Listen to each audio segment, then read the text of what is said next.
من سیاوشم و اینجا سیاویوز. ما تازه الان رسیدیم آمستردام و گفتیم بیایم ببینیم که نایت لایف آمستردام چجوریه. با من همراه باشید.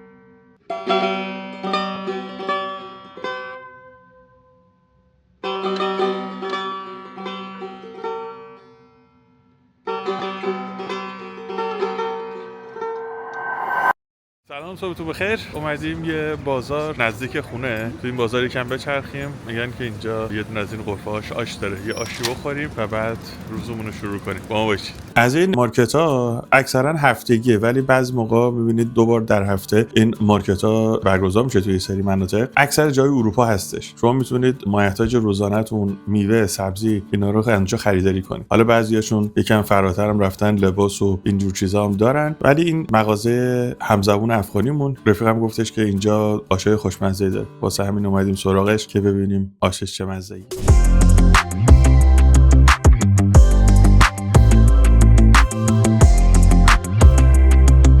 می‌خوایم بریم این قسمتی که کفشای چوبی میسازن تو این منطقه.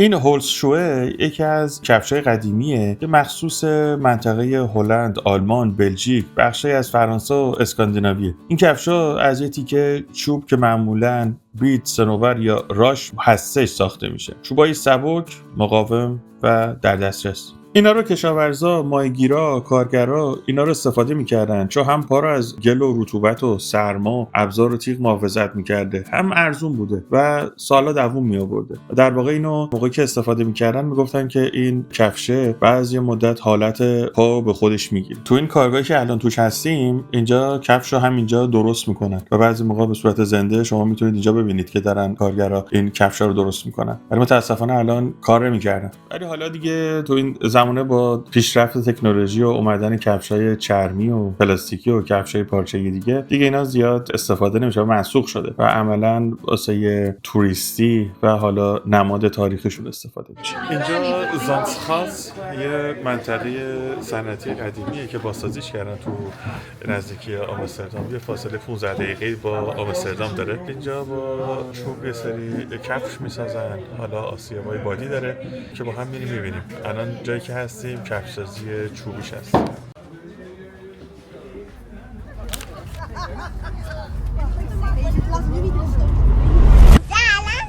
همونجوری که بهتون نشون دادم ما اومدیم این کارگاه ساخت کفش که این کفش‌های چوبی رو کجا میسازن و چجوری میسازن تو این منطقه و الان در واقع اینجا اومدن اینا رو بازسازی کردن. حالا بعد از اون کفش‌های چوبی می‌خوایم بریم قسمت ساخت پنیر. با ما همراه باشید.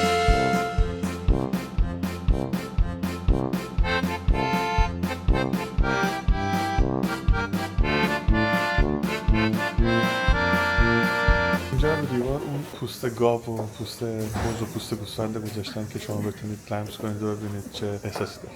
قرن‌ها پیش این منطقه به خاطر داشتن زمینای سبز و مرطوب دامداری وسیعی داشته. شیر زیاد بوده اما یخچال وجود نداشته. در نهایت راه حلش تبدیل اون شیر به پنیر بوده. پنیر هم موندگار بوده و هم قابل هم. از اونجا که تو سفرهای دریایی و تجاری استفاده می‌شده، حتی بعضی مناطق با پنیر معامله می‌کردن. حتی خانواده‌ای بودن که با همین پنیر زمستون و زنده می‌موندن. آقا پنیر سیامزگی دارین؟ بله. بار امروز اومده.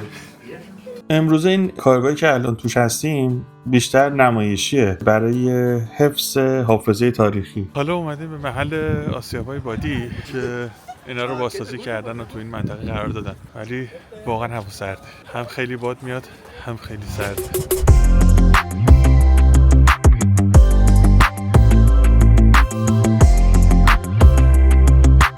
آسیاب‌های بادی منطقه در واقع قدمتش برمیگرده به قرن 17 و 18 میلادی. از اولین مناطق صنعتی جهان بوده. اون موقع بیش از 1000 آسیاب بادی توی این منطقه فعال بوده. یعنی قبل از برق، قبل از موتور بخار و انرژی صنعتی. در واقع این آسیابا فقط کارش تبدیل گندم به آرد نبوده، بلکه چوب بری بوده، روغنکشی بوده، رنگسازی، کاغذسازی، آسیاب غلات. برای همه این موارد استفاده می‌شد. در واقع یه مولد انرژی بود. اینا هم با اومدن تکنولوژی مدرن دیگه از کار افتادن و اینجا حفظشون کردن، بازم برای ثبت در حافظه تاریخی. اینجا تو این کافه به شما این فرصت رو میده که هات چاکلت رو خودتون درست کنید، تجربه شخصی داشته باشید. هرچند که آدم تو خونه هم میتونه درست کنه، ولی که اینکه حالا اینجا بر اساس اون پروسه‌ای که نوشتن شما قدم به قدم جلو میرید و خودتون درست میکنید. این شیرکاکائویی که درست کردیم واقعا چسبید، واقعا حال داد تو این سرما. فقط مشکل اینه که هوا یکم سرده، سرماش اوکیه باز، ولی خیلی باد میاد و ما می‌خواستیم اینجا درون هوا کنیم که متاسفانه نمیشه. اینجا هم نشد که درون هوا کنیم.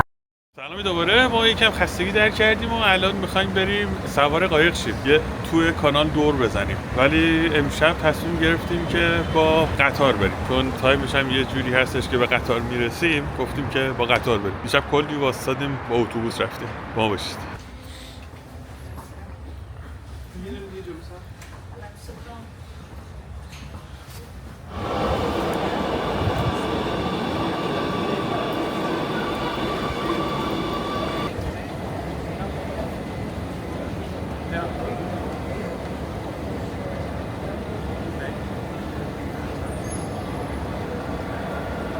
یه توضیح راجع به طریقه پرداخت تیکت واسه قطار و اتوبوس توی آمستردام. اینه که شما با همین کارت بانکیتون میتونید پرداخت کنید. این اسکنرش رو با کارتتون لمس کنید، هزینه‌اش رو پرداخت کنید خیلی راحت. نیاز به تهیه بلیط یا چیز دیگه نداره.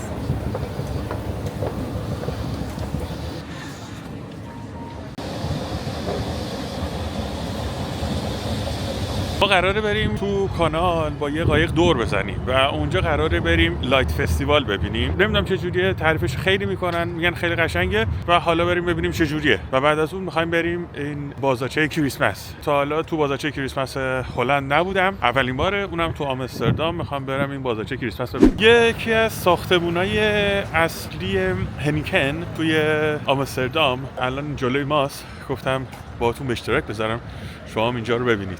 یکی از تفریحات اینجا اینه که مردم میرن سوار قایق میشن، تو کانال میگردن، آبجو میخورن، حال میکنن، آهنگ گوش میکنن. حالا ما هم گفتیم بریم قایق سواری رو داشته باشیم، ببینیم فاز قایق تو کانالای آمستردام چجوریه. همونجور که دیدید گشت گذار با قایق تو کانال کنسل شد، ولی یه ضرب المثل هست میگه گر ز حکمت ببندد دری ز رحمت گشاید در دیگری. یه تلفن داشتیم، ما رو دعوت کردن به یک پارتی ایرانی تو شهر آمستردام واسه چند ساعت بعد. ما گفتیم بریم بازار کریسمس رو ببینیم، شام بخوریم و بعد بریم به این پارتی. خب بعد از اون نرفتن به تور قایق اومدیم به بازار کریسمس. اولین چیزی که اینجا ببینیم آیس اسکیتینگ، از این مردم دارن روی یخ اسکی میکنن. میریم با هم اول اینجا رو ببینیم و بعد میریم به جاهای دیگه.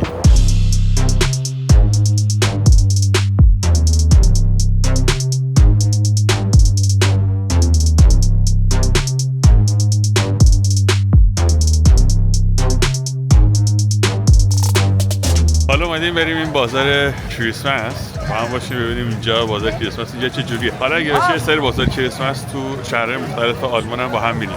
بازار کریسمس تو آمستردام بیشتر از اینکه شبیه بازار کلاسیک آلمانی باشه، حس جشن زمستونی شهری رو داره. خیلی اینجا خودمونیه، بیشتر برای حال و هوای دور و همیه تا خرید. آدما میان یه نوشیدنی گرم میگیرن و یه چرخه میزنن و از این فضای زمستونی شهر لذت میبرن. نسبت به اینجا که آمستردام و یه شهر بزرگه، بازار کریسمس فوق‌العاده کوچیکی داشت. ناامید کننده بود ولی ما ناامید نمیشیم. خب تصمیم گرفتیم اینجا رو ترک کنیم، بریم مرکز شهر ببینیم اونجا چه خبره.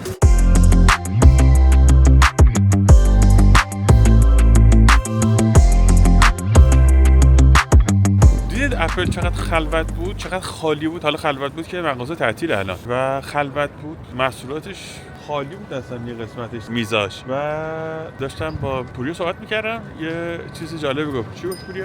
اینجا فیلم آی هاستج رو همینجا فیلم برداری کردن و آره انوایرمنت همین بود. بعد اون تایمی هم که خواستن فیلم برداری بکنن نزدیکای کریسمس بوده که اینجا خلوت به کل این خیابون رو بستن. همین قسمت بعد توی این لوکیشن این فیلم رو گرفتن و اینجا هم توی جریان ورژن جدید آی میوزیک اینجا آرمین فان یه دیجی خیلی معروفه همینجا برنامه داشتن؟ آره برنامه واسه پس ما اومدیم به لوکیشن آی هاستیج. شب تو یه منطقه دیگه از آمستردام بودیم که نایت لایفش رو ببینیم. امشب اومدیم یه منطقه دیگه. حالا میریم اینجا هم ببینیم که چه جوریه زندگی شبانش. البته الان ساعت تقریبا 8:30 با ما باشید. اینجا شهری که آدما توش حس غریبه بودن نمیکنن. شلوغه ولی نه اونقدر که کلافه کننده باشه. زندگی تو شهر جریان داره. آدما با دوچرخه میرن سر کار، کنار کانالا میشینن، قهوه میخورن، آبجو میخورن، خرید روزمرهشون رو میکنن. شبها شهر هنوز زنده است و این خیلی باحاله. نه خیلی خشکه، نه خیلی تجمدی. یه تعادل خوب بین راحتی و نظم برقرار کرده. اینجا واسه گشت و گذار خوبه، واسه زندگی. شاید همه چیزاش ارزون نباشه ولی یه حس امنیت، آزادی، آرامش رو کنار هم بهت میده. گفتیم بیایم اینجا این اولیولن رو امتحان کنیم. این غذا مخصوص هلنده و مخصوص همین فصل هم هستش. بریم ببینیم چه جوریه، مزهش چه جوریه. This olive oil alsjeblieft. Yes. Zes. Ja.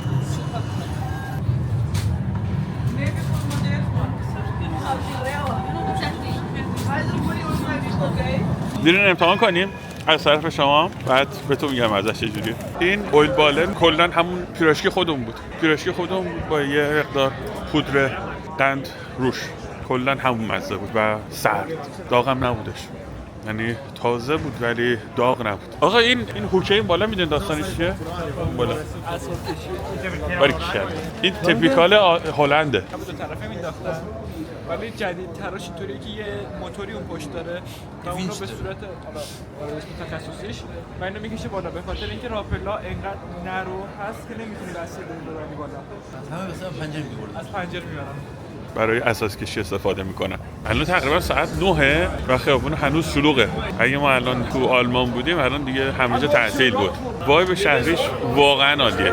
واقعا یه وایب سرحال و مثبت و زنده‌ای داره. این خیابونی که الان توش هستیم معروفه به خیابون همجنسگرایان. اینجا این خیابون به خاطر بارها و کافه ها و کلاباش معروفه، مخصوصا شبا حسابی حس زنده بودن داره و فضاش دوستانه است. آدما میان اینجا خوش بگذرونن و موسیقی گوش بدن و حرف بزنن و حال و هوای آزاد شهر رو تجربه کنن. ما ندیدیم اینجا کسی به کسی کاری داشته باشه. هر کسی با هر سبک و پوشش و رفتاری میاد اینجا و مهمترین چیز احترام متقابله. اگه دقت کرده باشید تمام این پرچمای LGBT و این نماد LGBT از در دیوار این ساختمونای تو این کوچه آویزونه. یکی از چیزهای جالبی که اینجا میگن این که هر موقع پارتی و فستیوالی داخل هلند تو آمستردام هستش این خیابونی که متعلق به LGBT هاست شلوغ‌ترین خیابون اینجا میشه به خاطری که وایبش بالاست و اینجا یکی از بهترین جاها واسه پارتیه.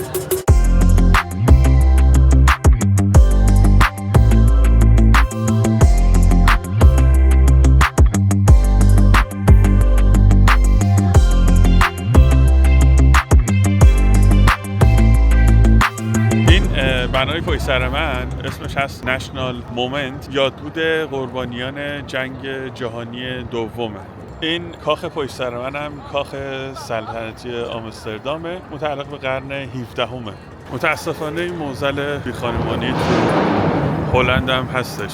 مثل ویدیو انگلیس که نشونتون دادم اینجا هم یه سری از آدم ها هستن که متاسفانه بیخانمانن، تو خیابون میخوابن توی این هوای سرد. یه دونه رستوران توی خیابون پیدا کردیم، اومدیم اینجا فعلا یه غذایی بخوریم و بعد دوباره راه بیفتیم بریم جای دیگر رو ببینیم. هدفمند اومدیم. من چون ویدیو میگرفتم نمیدونستم پیدا کردیم یا هدفمند. اینجور که پوریا میگه یکی از بهترین برگرهای آمستردام داره اینجا. حالا میخوریم بهتون میگیم چجوریه. برگر سرجاش بود؟ سرجاشه. اسمش برگر بار بود. غذاش خوب بود به نسبت 8 از 10. ایت اوکی بود. خوشمزه بود.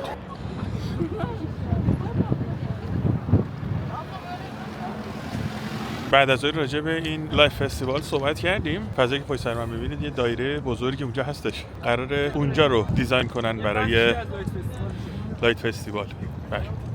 که متاسفانه هنوز آماده نیست. هفته دیگه آماده میشه.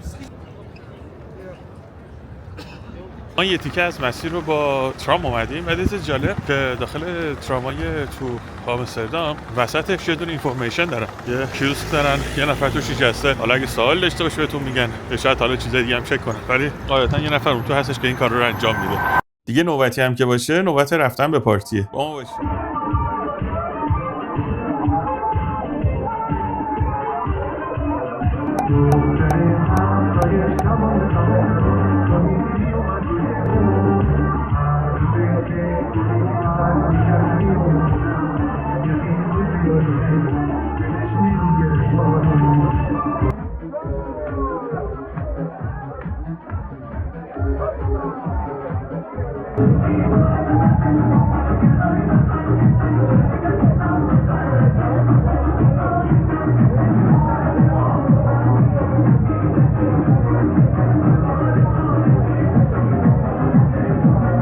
قصد ما تو این ویدیو این بوده که یه آخر هفته آمستردام رو نشونتون بدیم، چهره دیگه از آمستردام و چهره‌ای که شاید کمتر دیده باشید و اینکه ما رو تو ویدیوهای دیگه هم همراهی کنید.